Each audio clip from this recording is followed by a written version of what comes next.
अस्सलाम वालेकुम नाज़रीन, मैं हूं जमील अख्तर गौरी, साबिक AD standard development and dissemination Punjab health care commission, और आप देख रहे हैं मेरा social media channel health care establishment.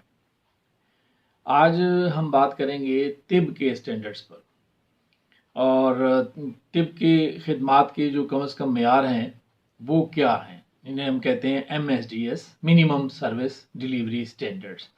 तो ये हम देख लेते हैं आज के ये इनका भी हम आज आपको खुलासा बयान करने लगे हैं कि किस तरीके से ये आसान तरीके से ये तिब के स्टैंडर्ड्स भी जो हैं वो पूरे किए जा सकते हैं। तो मैं आपको अर्ज़ करूं कि जब ये पंजाब हेल्थ केयर कमीशन बन गया था तो सबसे पहले जो स्टैंडर्ड्स बने थे वो कैटेगरी 1 के हॉस्पिटल्स के बने थे, क्योंकि सबसे ज़्यादा हादसात भी वहीं पेश आ रहे थे और जो कंप्लेंट्स थी वो भी वहीं पेश आई थी, और जिसकी वजह से ये बना पंजाब हेल्थ केयर कमीशन का एक्ट पास हुआ, वो भी एक बड़े हॉस्पिटल की गफलत की वजह से, एक बच्ची की जो जान चली गई थी उसकी वजह से ये जो Punjab health care commission act जो है वो बनाना पड़ा। कोर्ट के ऑर्डर से फिर गवर्नमेंट ने इसको बनाया था। तो सबसे पहले फिर वो जो हॉस्पिटल्स हैं कैटेगरी 1 के, जो 50 बेड से जायद के हॉस्पिटल्स हैं, उनके स्टैंडर्ड्स बने थे। और उसके बाद जो है वो चूँकि बड़ी तादाद में जो है वो होम्योपैथ डॉक्टर्स जो हैं वो मौजूद हैं पंजाब में, तो फिर कमीशन ने दूसरे नंबर पे होम्योपैथ के जो है वो स्टैंडर्ड्स और इंडिकेटर्स जो है वो तश्कील दिए थे। उसके बाद ये तिब के स्टैंडर्ड्स जो हैं वो बने, और चूँकि होम्योपैथिक के स्टैंडर्ड जो हैं वो बन चुके थे और होम्योपैथिक सिस्टम ऑफ मेडिसन और तिब्ब यूनानी सिस्टम ऑफ मेडिसन चूँकि दोनों एक ही एक्ट के तहत रेगुलेट होते हैं, इसलिए दोनों में तकरीबन चीज़ें जो हैं वो सिमिलर हैं, वो ममासलत रखती हैं और तकरीबन एक जैसी हैं। इसलिए उनके स्टैंडर्ड्स में भी जो है वो कोई ख़ास फ़र्क नहीं है।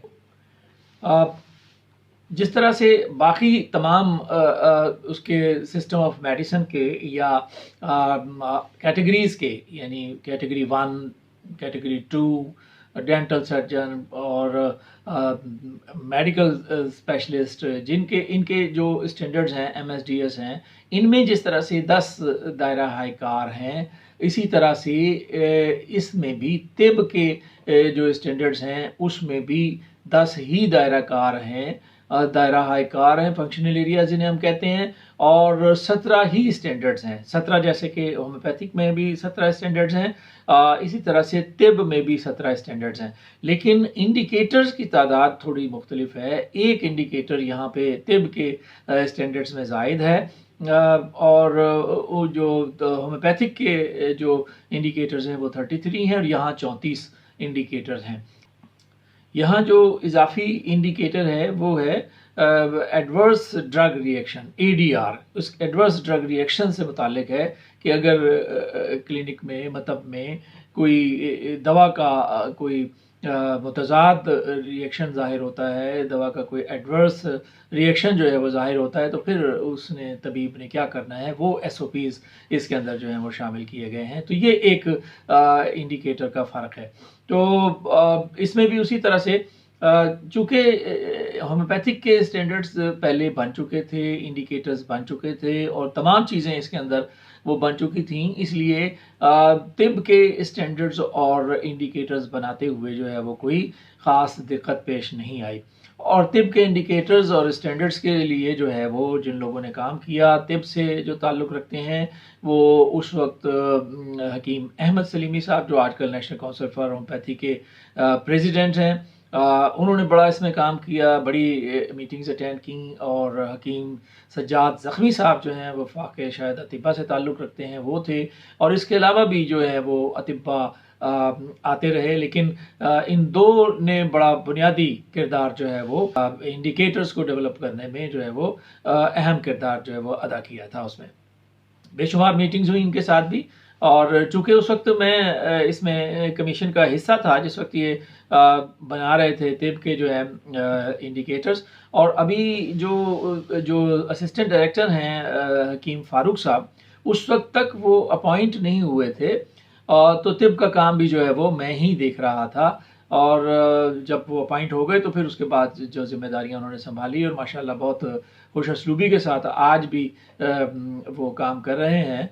और मैं समझता हूँ कि ये तिब के लोगों की एक खुश किस्मती या खुश नसीबी हम समझ लें कि एक पढ़ा लिखा शख्स जो है वो, जिन्होंने एमफिल किया हुआ है तिब में और पीएचडी वो कर रहे हैं अब, तो ये एक जो ग्रेजुएट और पोस्ट ग्रेजुएट पर्सनैलिटी जो है वो तिब की नुमाइंदगी पंजाब हेल्थ केयर कमीशन में कर रही है, और ये बड़ी एक खुश आइंद बात है।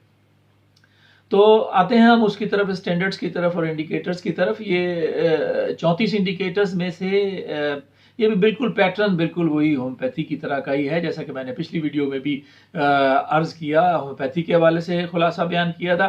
तो यहाँ जो है वो 34 में से 19 इंडिकेटर्स जो हैं वो सुर्ख नौइयत के हैं, और सुर्ख में जो है वो इंडिकेटर को मुकम्मल तौर पे पूरा करना होता है। येलो इंडिकेटर जो हैं वो 15 हैं इसमें, और जिसमें 80% भी अगर अमल दरामद जिस इंडिकेटर पे हो जाए तो वो इंडिकेटर जो है वो पूरा हो जाता है। तो ये तो इसका खुलासा है। और अब हम देख लेते हैं आगे कि देखें, जैसे कि उसमें होम्योपैथी में भी इसी तरह से है, और बाकी जो पंजाब हेल्थ केयर कमीशन ने जो स्टैंडर्ड्स और इंडिकेटर्स बनाए हैं उसमें तमाम यही फार्मूला है कि जो इंडिकेटर सुर्ख रंग का है उसको उस पर 100% जो है वो अमल दरामद करना है। जो इंडिकेटर येलो कलर का है उस पर अगर 80% भी अमल दरामद हो जाता है तो वो इंडिकेटर जो है वो लाइसेंस के लिए वो इंडिकेटर क्वालिफाई करता है। और अगर कोई मार्क्स नहीं लेते आप उसमें तो फिर उसमें कोई मार्क्स नहीं मिलते आपको, और वो अदम तामील होती है और कोई मार्क्स उसमें नहीं मिलते। और बाद औक़ात ऐसे होता है कि कोई इंडिकेटर ऐसा होता है जो गैर मुतल्लिका होता है, जैसे कि तिब में भी एक तिब के जो MSDS हैं उनमें भी एक स्टैंडर्ड ऐसा है जो सिंगल मैन मतब पे जो है वो सिंगल मैन दवाखाना पे लागू नहीं होता। तो वो जो है वो इंडिकेटर जो है वो एक गैर मुतल्लिका इंडिकेटर कहलाता है, और उसके नंबर भी काउंट नहीं होते। लेकिन जहाँ 2 या 2 से ज़ायद तबीब प्रैक्टिस कर रहे हैं वहाँ वो इंडिकेटर लागू होगा। और जब हम तिब के इंडिकेटर्स आपके साथ इंडिकेटर वाइज वीडियो शेयर करेंगे तो जब वो इंडिकेटर आएगा तो वहाँ आपके साथ हम इस बारे में भी गुफ्तगू करेंगे। तो ये भी बिल्कुल उसी तरह से है। ये जो स्टैंडर्ड्स और इंडिकेटर्स हैं इसमें से बहुत से इंडिकेटर्स तो आप ऑलरेडी पूरे कर रहे हैं, बहुत सौ पे तो अमल दरामद आप कर रहे हैं। और जैसा कि होम्योपैथी के में था कि वो जो इंडिकेटर हैं आपके उसमें हमने जो उनको बना के दी थी, उसमें एक फ्लैक्स बना के दी, उसमें जिस तरह से टेम्पलेट्स बना के दिए उसी तरह से तिब के भी हमने जो है वो बना दिए थे। और फारूक साहब के आने से पहले ही जो है चूँकि ट्रेनिंग शुरू हो चुकी थी इसलिए हमने वो सारा प्रोसेस जो है वो मुकम्मल कर दिया था। और होम्योपैथी की तरह से ही जो फ्लैक्स है उसको अगर आप लगाएंगे तो ये 9 इंडिकेटर आपके इस फ्लैक्स के लगाने से पूरे हो जाएंगे।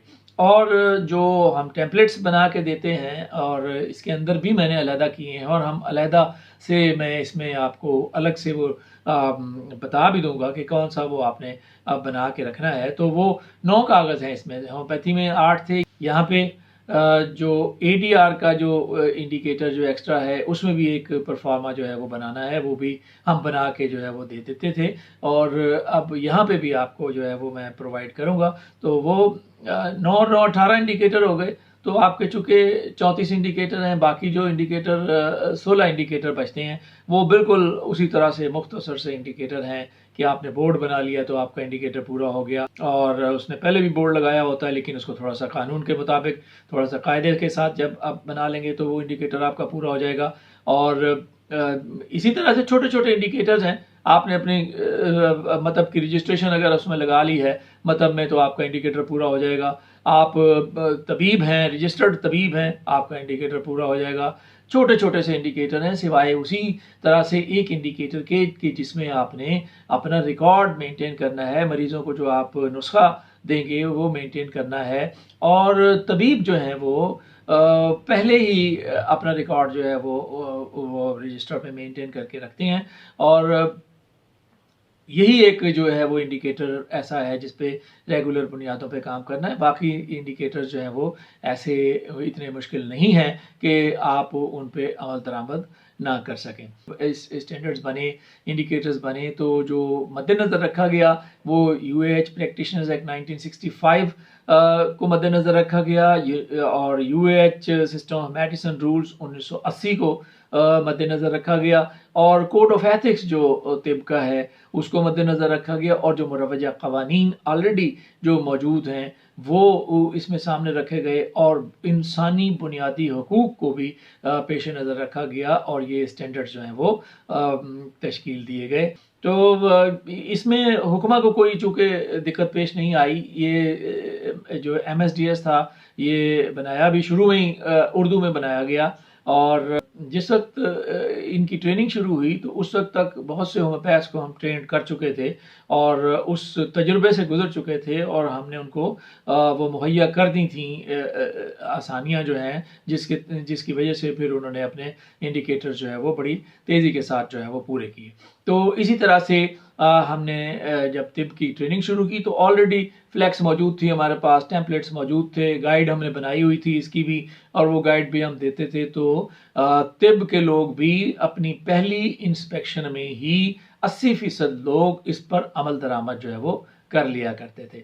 تو اس وقت جو سب سے زیادہ لائسنس ہولڈرز ہیں وہ ہومیوپیتھی سے تعلق رکھتے ہیں اور طب سے تعلق رکھتے ہیں، جنہوں نے ان انڈیکیٹرز پر عمل کر کے لائسنس حاصل کر لیا ہوا ہے، اور وہ باقاعدہ طور پر قانونی طریقے سے مریضوں کو بہتر خدمات جو ہے وہ مہیا کر رہے ہیں. تو آئندہ کی ویڈیو میں ہم جو ہے وہ انشاءاللہ اس کا پنجاب ہیلتھ کیئر کمیشن کے طب کے جو اسٹینڈرڈز ہیں ان کا، اور جو سندھ ہیلتھ کیئر کمیشن کے منیمم سروس ڈیلیوری اسٹینڈرڈز ہیں ان پر بات کریں گے. تو اس وقت تک کے لیے مجھے اجازت دیجیے. اپنا اور اپنے ارد گرد رہنے والوں کا بہت سا خیال رکھیے گا. اللہ حافظ.